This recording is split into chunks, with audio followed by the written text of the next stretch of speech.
Purchasing new investment properties can greatly enhance your rental business, but sometimes these properties come with existing tenants. If that's the case, you'll need to know how to manage these inherited tenants effectively.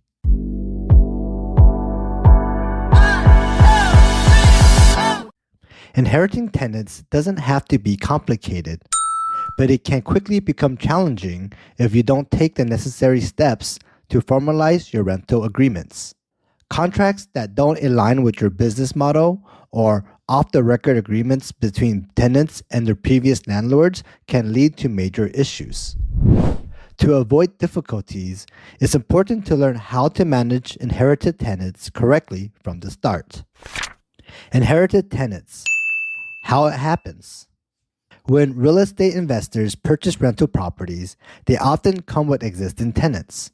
These tenants are referred to as inherited tenants. Sometimes, the transition is seamless, and the new landlord receives well-organized information about the tenants. However, there are times when little to no information is provided. Gathering info on inherited tenants. If no information is passed along about the tenants in a newly purchased property, the landlord must begin gathering it. Without essential details, you could find yourself without a clear lease agreement and unsure how to manage your inherited tenants. It's crucial to have clear tenant-landlord guidelines that both you and the tenant can refer to, typically formalized through a lease agreement or other written contract. Without this contract, misunderstandings can arise, leading to potential conflicts. Getting this information in order as quickly as possible is a key part of the transition process when buying an occupied property. Here are a few essential steps to get the needed information. Step 1. Start before you buy. Before purchasing an occupied property or even making an offer, it's wise to request information about the existing leases and any additional arrangements between the landlord and the tenant. Buying a property means taking over the lease as is, so it's essential to know exactly what you're committing to. Some things could be problematic if you don't thoroughly review the documentations. For example, a seller might claim that a property could rent for $1,000 a month, but it's currently being rented for only $750. If you don't review the lease agreement, you might mistakenly assume that the current rent is higher. Purchasing a property without knowing about the tenants or the lease agreement could lead to difficulties. If you must purchase an investment property quickly and can't do this research, be prepared for the associated risk.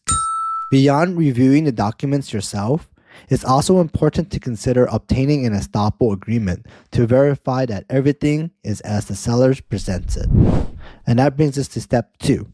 Obtain an estoppel agreement. Although we like to assume the best in people, it's possible that a seller or current landlord might not be entirely truthful about what's in the lease. The documents they provide may say one thing while the tenant says something else. One way to verify what's actually on the lease is by getting an estoppel agreement before purchasing the property. This agreement allows current tenants to confirm the terms of their lease as they understand them, giving you the chance to spot any discrepancy before finalizing the purchase. Any discrepancy should be addressed before closing. These differences could be due to simple misunderstanding, or they might indicate something more serious, like a forged lease. Regardless, it's important to clarify things before committing to the property. Most sellers won't object to including this type of agreement in your offer terms or discussing it before you make an offer. If a seller hesitates to agree, they might be hiding something. When requesting an estoppel agreement, ensure it includes key details such as tenant and occupant names, lease terms, start and end date, rent amount, due dates, and other important information. Both you and the inherited tenant should sign this document, which you should keep on file for future references. If a tenant later tries to claim something different, you can refer to this agreement to resolve any confusion and avoid disputes. Next, step 3. Review your purchase contract. As you move forward with purchasing a property, your sales agreement will include a purchase contract. This contract should detail information about the lease agreement, the tenant, and other basic information. Ideally, it will also include the estoppel agreement and copies of all documentation the landlord has on the tenants that they are allowed to share. Additionally, the contract should specify the security deposit will be transferred and the lease agreement will officially transfer to you as the landlord. Carefully reviewing this information will ensure that you have everything you need to take over as a well-informed landlord. And last but not least, step 4, keep the lines of communication open. Another way to gather more detailed information about how the rental unit is being managed is by talking directly with the tenants. One way to do this is by sending a change of management notice. This document informs the inherited tenant about the new contact info, where to pay rent, and how to report maintenance issues. If you already done an estoppel agreement, the tenant may already know who you are, but it's still a good idea to do more than just exchange paperwork. Many landlords choose to visit the tenant in person. This allows you to gather additional paperwork, such as setting the tenant up on the property management portal.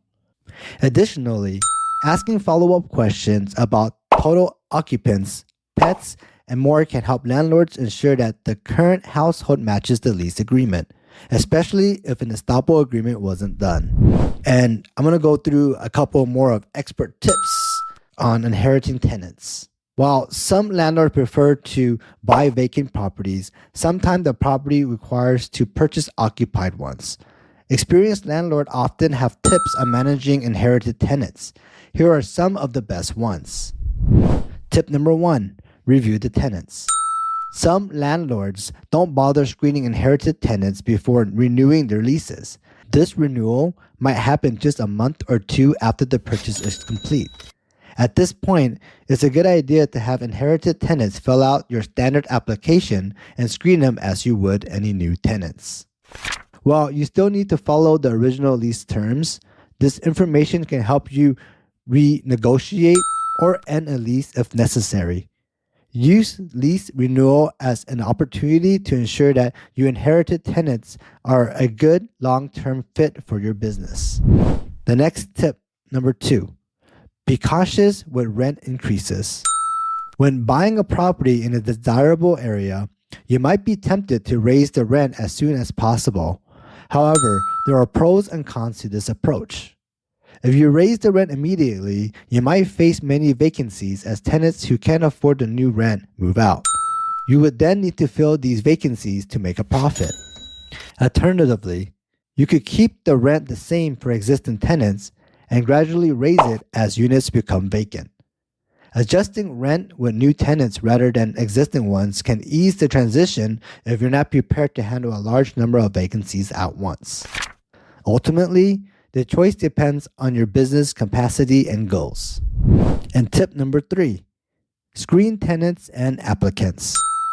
Whether you're filling a new property with tenants or renewing a lease with inherited tenants, it's a good idea to conduct a tenant screening process.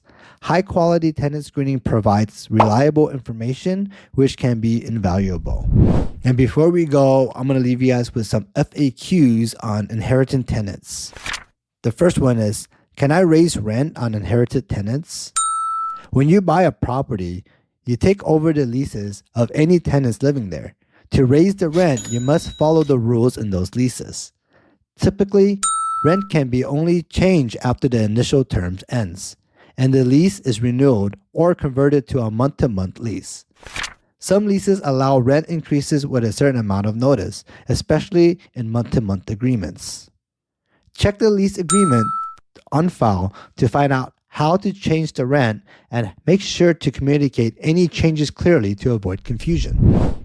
How can inherited tenants be evicted? As the new owner of an occupied property, you must honor the existing lease agreement. If a tenant violates the lease by not paying rent, damaging the property, or another serious issue, you can follow the standard eviction process.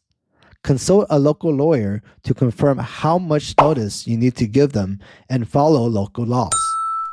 If the tenant doesn't respond or leave, you can pursue with eviction. Next question. Do I have to renew a lease with inherited tenants? You are required to honor the existing lease with inherited tenants, but that doesn't mean you have to renew it. When the lease ends, either party can end it with proper notice.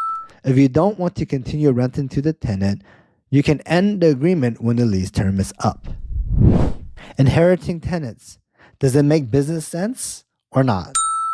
As you learn more about managing inherited tenants, you'll get a better sense of whether this arrangement suits your business. If it's not right for you, focus on buying vacant properties instead. However, properties with existing tenants are sometimes listed at lower prices, offering potential savings. With careful research, these savings can turn into long-term profits. Whether you choose to work with inherited tenants or not, understanding how to handle them ensures your business is ready for any situation. Thanks for tuning in. Discover more about Las Vegas and Henderson with our free relocation guide. For additional details or a free consultation, visit my website or social media. Find all the links in this podcast description. Also, I love hearing from our listeners. If you have any questions, comments, topic suggestions, or real estate stories to share, please reach out to us. You can follow me on my social media pages. Just search for Long's Real Estate, local realtor in Las Vegas and Henderson, Nevada. I will also save the links in the description of this video. Until then, remember, in Las Vegas and Henderson, the odds are always in your favor when you have the right real estate agent by your side. Thanks for joining us today. See you next week.